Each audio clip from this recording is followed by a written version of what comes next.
நான் படிக்கிறேன், கேம்பஸ்ல செலக்ட் ஆக போறேன், சோசியல் மீடியாலயோ இல்ல ஏரியா பக்கத்துலயோ நான் ஒரு ஆளை பார்த்து லவ் பண்றேன், நான் கல்யாணம் பண்ண போறேன். இதுக்கு எதுக்கு நான் அம்பேத்கரையும் பெரியாரையும் படிக்கணும்? நானும் சங்கரும் விரும்பணும், அதனால திருமணம் பண்ணிட்டோம். என் தந்தைய என் திருமணத்திற்கு வரக்கூடாதுன்னு அவர் கூட பிறந்த அண்ணன் தடுத்தார். 2 பேரும் யாருக்கும் சொல்லிக் கொள்ளாமல் சென்னைக்கு வந்தார்கள். நாங்கள் குடியிருந்த வீட்டிலேயே ஒரு பகுதியில் அவர்கள் தங்கியிருந்தார்கள்.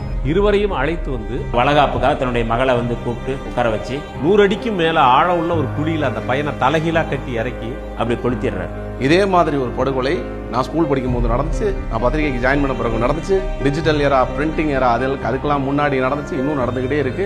கவினாக இருக்கட்டும், இறந்து போன இளவரசனாக இருக்கட்டும், சங்கராக இருக்கட்டும், கோகுல்ராஜாக இருக்கட்டும், இவர்கள் எல்லாம் ஏன் கொல்லப்படுகிறார்கள்? அதுங்கிறது ஒரு நாளில் தீர்க்கக்கூடிய பிரச்சனை அல்ல. ஆனால் தினம் தினம் அது எதிராக ஏதோ ஒரு விஷயத்தையாவது நம்ம நகர்த்திக்கிட்டே இருக்கணும். நாம ஒரு சுஜித்தை பார்த்துட்டோம், ஒரு யுவராஜை பார்த்துட்டோம். கண்ணுக்கு தெரியாத யுவராஜ் எத்தனை பேர் இருக்கான், கண்ணுக்கு தெரியாத சுஜித் எத்தனை பேர் இருக்கான். அதுக்கு அதுதான் பயம். இது எல்லாமும் இந்த காலகட்டத்தில் இவ்வளவு அதிகமான காரணம் இதை பிரித்து ஆள்வதற்கு தான், அதிலிருந்து விழித்துக் கொள்ள வேண்டும் என்பதற்காக.